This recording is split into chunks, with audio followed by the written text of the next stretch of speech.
Hello YouTube, this is Morgan Airspeed Prime here with my next Teenage Mutant Ninja Turtles 2012 the Nickelodeon show episode review. This one's going to be for Season 2, Episode 12 of Rats and Men. Getting straight into my general thoughts on the episode, I thought this was a big improvement from the last two episodes or so, which while still good and remaining the show's and like continuing the show's quality, were not quite as good as like some of the other shows. This was a return to better episodes, in my opinion. What I really liked about the episode was, even though it didn't deal with the stuff that I wanted the show to deal with, mainly the fact that the whole April being a kind of half mutant still hasn't been addressed since it's been revealed to us as the biggest thing ever. Still hasn't been addressed, that sort of thing. I liked the show focusing for this episode on Splinter more. I liked the fact that the villain of this episode, the Rat King, his kind of, I suppose, issue isn't so much with the turtles. His issue is with Splinter. So while you have Splinter sometimes evolve with the Shredder, and that's really his only main involvement with the turtles in terms of fighting with them or just advising them. I like that one of the villains of the show really focuses on Splinter as opposed to the turtles. I think that's a really cool idea to as a use for one of your characters here and one of your villains. That it obviously just through the idea of the Rat King, Splinter being a rat comes into play, and that he can be controlled by him, and that's where this episode came from. And what I especially liked about it, that made it not just a villain of the week episode, as this show I think could fall into if they don't do something like this with a lot of the villains this episode, was that it was pretty emotional and kind of dark, and it kind of was more character focused than just, oh, this villain's trying to do something this week and we know he's going to fail. It was very character focused what the kind of villain was trying to do. He kind of delved into Splinter's mind to get basically the kind of genetic code for making other Splinters effectively, and we know how powerful Splinter is. If he could do this with other people, this guy basically has an invincible army through his ability to control rats. I thought just that idea was really cool in this episode. And even though he's not going to become the main villain, just the fact that through this plan you got an extra focus on Splinter was really cool. And the whole idea that since the first episode where this happened with the Rat King, he's been like completely afraid of what this guy taking over his mind would make him do. Would he hurt his sons? And then he's kind of thinking back to his inability to protect his family, and now he has a new family, and through his mind being controlled he wouldn't be able to protect that new family. And there's a lot of these kind of character points being addressed with Splinter just because of this episode, and that's what put this on a level that was just above random episode, and putting it on a level of like important character reveal episode. So some really cool stuff with Splinter in this episode, and that really is the first kind of point I want to delve into in depth. The ultimately, how he beat the Rat King was the same advice that he gave Leonardo and the turtles at the start of the episode. The whole idea, the blindfold and using your other senses and stuff like that. How that came back in the end was really cool, with how the Rat King's power actually worked, seeing through the eyes of other rats. And so him blindfolding himself put the Rat King at a disadvantage, because him having his eyes open actually basically allowed the Rat King to see, because he's blind otherwise without rats by his side. That was cool. And even just the idea of he had that rat on his shoulder, the one that was like his favorite, and then Splinter knocking that one off him because he understood then how the Rat King's powers worked, and kind of just being really smart in the middle of a battle. I get rid of this rat, so he'd have to fight me using my own eyes, and then I have to steal his bandages, put them over my own eyes to get the advantage. That was really well done in terms of a clever fight scene being utilized. And as I said, the advice from the start of the episode coming back at the end was a nice idea too. And then throughout the episode they never fully had the whole thing of like he just goes on a rampage. Like I think the first time it happened, because he was just kind of going into his mind to get a few details, a few thoughts, and maybe try and take down some people. Like the scene where Splinter punches Michelangelo, I thought that was kind of pretty like emotional. It was just like, whoa, he hit him really hard. Like we've seen, even Raph when he gets angry doesn't like punch someone like that hard, and Splinter just went right for Michelangelo. That was interesting. And then just the Rat King, the way he was like sacrificing all these rats, like they were falling into this abyss. Then Splinter knocks the white rat into the abyss. Then the Rat King is the one falling into the abyss. It was kind of crazy the amount of people like potentially dying here, the amount of rats dying, and all this sort of stuff. It was a quite dark episode of the show, which is interesting, which is why the humor from Michelangelo and the ice cream cat came into play. But have I touched on everything with Splinter? I like that the turtles, and now even Casey and April show a lot of concern for Splinter when he's like this, and and the fact that he didn't tell them initially that he knew that it was the Rat King, and then he's forced to tell them, and he's almost afraid to go out into the field with them because he's afraid he'll just get taken over and he'll cause them to lose the fight. So he sends them out alone, but doesn't want them to go because he knows the Rat King is really powerful. It was overall just some really interesting stuff being addressed with Splinter. He really cares for his family, which is obviously the Turtles and April, and maybe Casey to some extent now. It shows how strong of a character Splinter is in this show. Unfortunately, the problem with the show, I think, still is that the Turtles aren't as strong as some of the, I suppose, technically more minor characters of the show. Splinter, I think, just has a lot more interesting stuff going on than the other Turtles.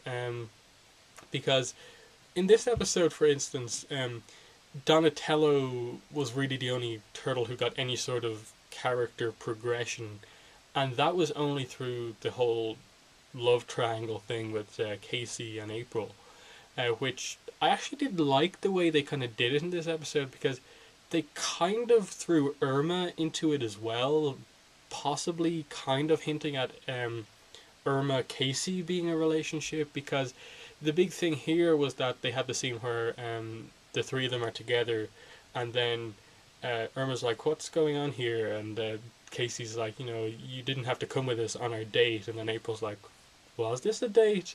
And you could tell that she's kind of happy that he considered it a date, and she didn't know initially. But then you get the moment later on in the episode where Donatello kind of steps in and is just like, we'll hold them off, and then we'll handle this. And then April smiles at Donatello and kind of looks at him like I really admire you type of way, and goes, you always do. And he was really happy by this. So there was this kind of progression, like she's beginning to like these two even more. And that was really all there was to the shipping triangle here. And then there's the scene where Casey was thrown into the cell with Irma, which I think kind of hinted towards it. Or at the very least hints towards maybe Irma finding out about Splinter and the Turtles too, but I'm not fully sure exactly what they're going to do with that. But with regards to the shipping, I think what they need to do, and I've said this before, I think that in my kind of season 1 wrap-up thing where I talked about season 1 overall, I said that with this shipping thing, and that in that case, back in season 1, it was just April and Donatello, I said that they at some point need to just pull the trigger and do something with it.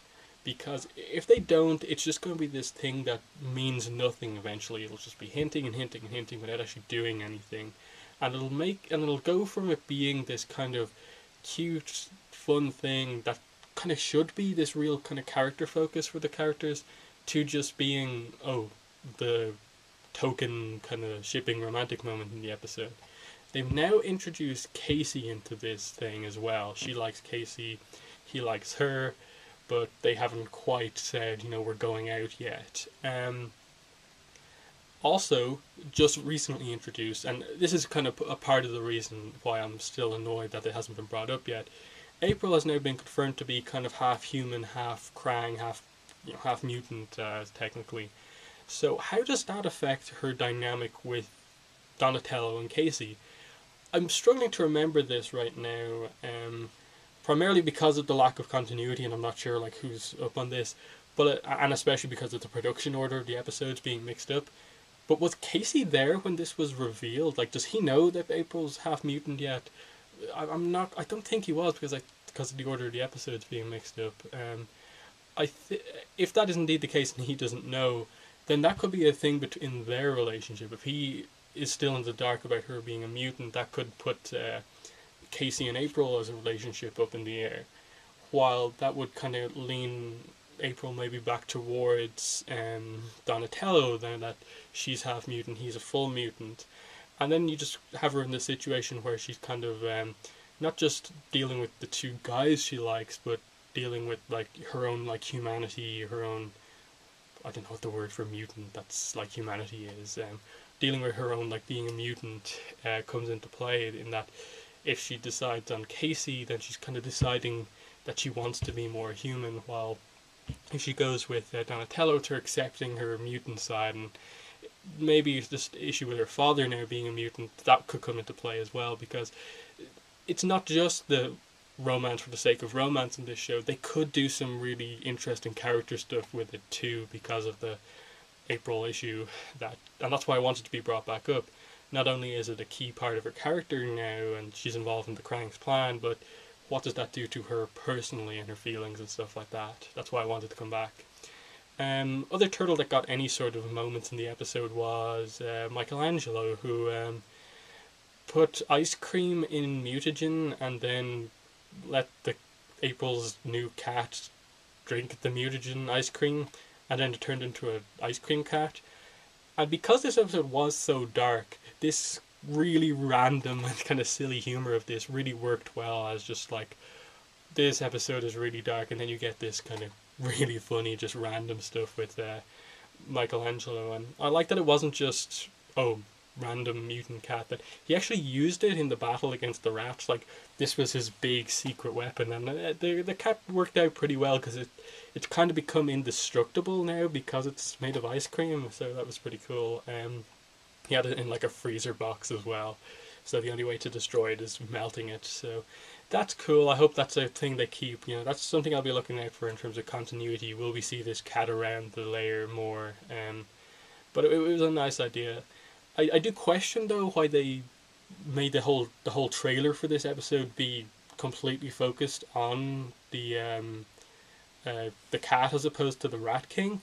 I think there was a trailer that did talk about the Rat King, but the trailer at the end of the episode before definitely focused completely on this cat, which was interesting. But either way, I think that those are the main points about the episode. Leonardo had he was the one who basically got the information about the whole blindfold thing from the advice from Splinter.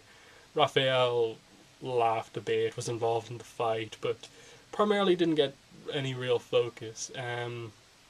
I suppose the Rat King's plan I haven't really talked about much.